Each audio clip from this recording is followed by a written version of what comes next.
There's a chair in your room that hasn't been a chair in 3 months. You don't even see it anymore. Not really. Your eyes slide past it automatically, the same way they slide past something you're not ready to deal with. It's become furniture that isn't furniture, a monument made of jackets and receipts and the shirt you wore one time that isn't dirty enough to wash but isn't clean enough to wear again. And somewhere along the way, this chair stopped being a surface and started being a verdict. If anyone saw it, they'd think one thing: lazy. But you're not lazy. You're something else. Something that doesn't have a clean word in English. Something that happens when your brain's management system starts to fail. And instead of help, you get judgment. Instead of understanding, you get shame. And instead of a path out, you get a pile that grows. This is the basket case theory. And once you understand it, you'll never look at a messy room, or yourself, the same way again. Let me take you back to the moment it started. Because there was a moment. The first time you put something on that chair, it wasn't a problem. It was practical. You were tired. You'd been working. The jacket needed a temporary home, and the chair was right there. You told yourself you'd handle it tomorrow. Tomorrow came, and you didn't handle it. But that was fine. One jacket on a chair is not a crisis. It's barely even a mess. Then something else joined the jacket. And then something else. And at some invisible threshold, probably around the third or fourth item, the chair stopped being a temporary solution and became something else entirely. It became the basket. Now here's what makes the basket different from ordinary clutter. Ordinary clutter is material waiting to be organized. The basket is material that has been given up on. And the difference between them isn't visible in the objects, it's visible in you. In the way your brain processes, or fails to process, the information the basket sends. When you walk past ordinary clutter, your brain registers a task. Deal with this. When you walk past the basket, your brain registers something far more damaging. It registers failure. And every time you walk past it, 10 times a day, 50 times, 100 times, that failure gets reinforced. The neural pathway deepens. The basket becomes not just a pile of clothes, but a physical record of every time you didn't act. This is the first thing the basket case theory teaches us. The basket isn't a mess, it's a feedback loop. And it's feeding you the same message on repeat: you can't. So what actually broke? Why did your brain stop processing the basket as a task and start processing it as a verdict? The answer lives in something called executive function. Think of it as your brain's CEO. It decides what to do, in what order, and when to start. It's the part of you that says, now, and your body moves. When executive function is working, the jacket on the chair gets processed in milliseconds. See it, pick it up, hang it, done. You don't even remember doing it. The entire operation costs you 0 mental energy. But here's what most people don't understand. Executive function is not a fixed resource. It's more like a battery. And certain conditions drain that battery dramatically. Depression, anxiety, ADHD, burnout, trauma, grief, chronic stress, even just sustained loneliness. Each of these conditions taxes the same neural systems that executive function depends on. The prefrontal cortex, the basal ganglia, the dopamine pathways. When the battery drops below a certain threshold, something specific breaks. It's not that you stop caring. It's not that you lose the ability to recognize what needs to be done. What breaks is the bridge between recognition and action. You see the jacket. You know it should be hung up. But the neural signal that converts knowledge into movement, that signal doesn't fire. This is task initiation failure. And it is one of the most misunderstood experiences in human psychology because, from the outside, it looks identical to not caring. The jacket doesn't move either way. But the internal experience could not be more different. One is indifference, the other is paralysis. Now we arrive at the cruelest part of the basket case. And this is the part that separates it from ordinary messiness entirely. When you fail to act on something you know you should do, your brain doesn't just let it go, it records the failure, and it attaches an emotion to that record. That emotion is shame. Shame is not the same as guilt. Guilt says, I did something wrong. Shame says, I am something wrong. Guilt can motivate. Shame paralyzes. Guilt points outward at an action and says, fix that. Shame points inward at the self and says, you are the thing that's broken. Now here's why this matters for the basket. Shame consumes cognitive resources, enormous amounts of them. Managing shame requires constant emotional regulation, suppressing it, rationalizing it, avoiding the thought entirely. All of this burns through the same limited executive function budget that you need for basic task initiation. So the shame of not dealing with the basket actively prevents you from dealing with the basket. The very emotion that you feel about the mess is what keeps the mess in place. And society makes this infinitely worse, because the dominant cultural narrative about mess is that it's a moral failure. Lazy, slob, undisciplined, these aren't descriptions of someone's executive function battery level, they're character indictments. And when you absorb them, when you start believing them, you add social shame on top of personal shame. Twice the drain, half the capacity. The basket grows, and no one around you understands why you can't just pick up the jacket.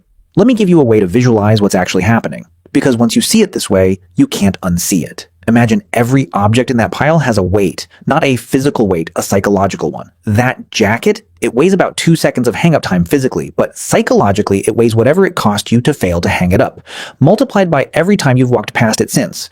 Let's say you've walked past the basket 100 times this month. That jacket now has the psychological weight of 100 failures attached to it. The shirt, same thing. The bag, same thing. The book, same thing. Now multiply that across the entire pile. What you're looking at is not a chair with some clothes on it. You're looking at thousands of micro-failures condensed into physical form. And your brain, your brilliant, pattern-recognizing, threat-detecting brain, has learned that this chair is a site of pain, so it avoids it. It slides your eyes past it. It doesn't suggest cleaning it, because cleaning it would mean confronting the accumulated evidence of your own dysfunction. This is why just clean it doesn't work. The advice addresses the physical problem, move the objects, but completely ignores the psychological one. The objects are heavy, not in your arms, in your mind.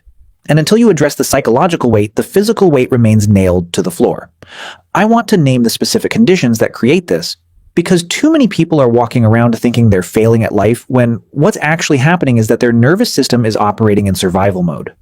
Depression doesn't just make you sad. It reduces activity in the basal ganglia, the part of the brain responsible for initiating movement. This is measurable on brain scans. Your body literally receives weaker go signals. You're not choosing not to move. The machinery of movement is operating at reduced power. ADHD involves chronic underactivation of the prefrontal cortex and dysregulation of dopamine, the neurotransmitter that makes tasks feel worth doing. Without enough dopamine, tasks don't register as rewarding. They register as blank, neutral. Impossible to begin, not because they're hard, but because your brain assigns them zero motivational weight. Burnout is a state of chronic stress that elevates cortisol to the point where it begins degrading prefrontal function. Your brain's CEO is running on fumes. The decisions that used to be automatic, hang up the jacket, wash the dish, answer the message, now require manual override. And manual override is exhausting. Trauma keeps the nervous system in a state of low-grade threat detection. Your brain is constantly scanning for danger even in a safe room. That scanning consumes bandwidth. Bandwidth that isn't available for organizing your laundry. These aren't excuses. They're mechanisms. And understanding the mechanism is the first step toward actually solving the problem, because you can't fix what you don't understand. So let's map the entire spiral, from trigger to collapse. Because the pattern is remarkably consistent across different people, different lives, different piles. Stage 1, the trigger. Something reduces your executive function capacity. A depressive episode, a period of intense stress, an ADHD burnout cycle, a traumatic event. Your battery drops below the threshold where automatic task initiation works. Stage 2, the first accumulation. A few objects don't get put away. It's not dramatic. It barely registers. But the foundation of the basket has been laid. Stage 3, the shame cascade. You notice the accumulation. You feel bad about it. The bad feeling consumes executive function resources. With fewer resources available, you accumulate more, which makes you feel worse, which consumes more resources. The basket grows, and so does the emotional drain. Stage 4, learned helplessness. After enough cycles of trying and failing, your brain stops trying. Not because it's lazy, because it's learned that effort doesn't produce result. This is Martin Seligman's famous finding. When an organism learns that its actions don't change outcomes, it stops acting entirely. The basket becomes a permanent fixture, and you stop believing you're capable of removing it. Here's what you need to hear. Learned helplessness is not permanent. It's learned. And what's learned can be unlearned. The neural pathways that tell you you can't were built through repetition. and they can be replaced through different repetition. But the replacement doesn't start with a clean room. It starts much smaller than that. This is the part where most advice fails, because most advice tells you to clean the room. But if you could clean the room, you wouldn't need the advice. The basket exists precisely because cleaning the room is beyond your current capacity. So we start smaller, much smaller. The principle is called reducing activation energy. Every task has an energy cost to start. The basket as a whole costs more energy to start than you have available. So we don't start with the basket. We start with one item. Not clean the chair, not fold the clothes. One shirt, pick it up, put it where it belongs. That's it. If that's too much, and it genuinely might be because shame is heavy, we go smaller. Stand next to the chair for 30 seconds. Just stand there. Let your brain register that you can be near the basket without being destroyed by it. This isn't ridiculous. This is behavioral activation, one of the most evidence-supported interventions for depression and executive dysfunction. The principle: action precedes motivation, not the other way around. You don't wait until you feel like cleaning. You take one tiny action, and the completion of that action produces the dopamine that makes the next action possible. One shirt, one jacket, one decision to touch what you've been avoiding. That's the exit. That's where it starts. And when you do it, really do it, even with just one item, something shifts. Because you've just proven at a neurological level that the feedback loop was lying. You can. You just did. But there's something even more fundamental than the actions you take. It's the story you tell yourself about what the basket means. Right now, if you're in the spiral, the basket means one thing. You're failing. You're falling behind. You're not the person you're supposed to be. What if the basket meant something else? What if the basket was not evidence of failure, but evidence of survival? What if it was proof that you've been fighting something hard? Depression, burnout, grief, a nervous system that won't let you rest. And the basket is not where you lost the fight, but where you've been holding the line. You didn't stop caring. You ran out of capacity. Those are completely different things. The basket doesn't mean you're broken. It means something in your life is costing you more than you have to give. And that's information. That's diagnostic. That's your nervous system telling you, we're overloaded. We need something to change. When you reframe the basket as a signal instead of a verdict, the emotional weight shifts. You stop being the person who failed at cleaning and start being the person who's reading the data, understanding the mechanism, and preparing to act. This reframe is not positive thinking. It's accurate thinking. The basket was never a character flaw. It was always a signal. You just didn't know how to read it. So here's the question the basket is really asking. Not, can you clean? That's too simple. The real question is, what's draining you? Because the basket didn't appear in a vacuum. It appeared when your capacity dipped below some threshold, and that threshold was crossed because of something. Maybe it's a job that's been running you into the ground. Maybe it's a relationship you've been managing instead of enjoying. Maybe it's undiagnosed ADHD that's been dismissed as a personality flaw for 20 years. Maybe it's accumulated grief that you never gave yourself time to process. Maybe it's just the grinding exhaustion of trying to keep up in a world that asks more each year. The basket is asking you to look at that, not the pile, the source. And this is the hardest part, because it means the solution isn't just about cleaning. It's about changing something, reducing the drain, getting treatment, setting a boundary, leaving a situation, asking for help. The basket didn't create your problem, it revealed it. And if you only treat the basket, if you only clean the surface bridge but leave the drain open, the basket comes back.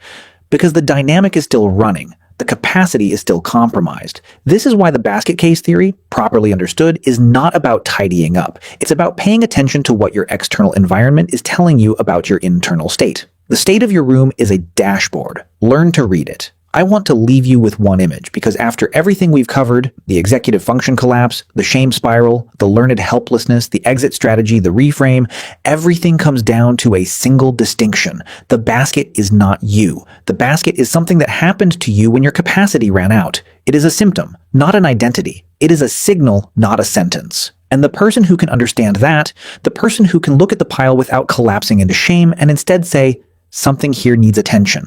That person is already stronger than the pile will ever be. You can start today, not with a clean room, with one item, one shirt, one jacket, one active engagement with the thing you've been avoiding. And when you do, pay attention to what happens next. Not in the room, but in you. The small release, the hint of possibility, the beginning of proof that the spiral can run both ways. The basket appeared one item at a time. It can disappear the same way. Not through a heroic cleaning marathon, through 1,000 tiny decisions, each one a vote for the version of yourself that acts instead of avoids. You're not lazy. You're not broken. You've been running on empty, and now you know what to do about it. If this video reached you, if you're looking at your own basket with different eyes right now, leave a comment with the one insight that shifted something. I read every single one. Share this with someone who needs to know their basket isn't a moral failure. I'm Turnizer. Thank you for watching until this moment.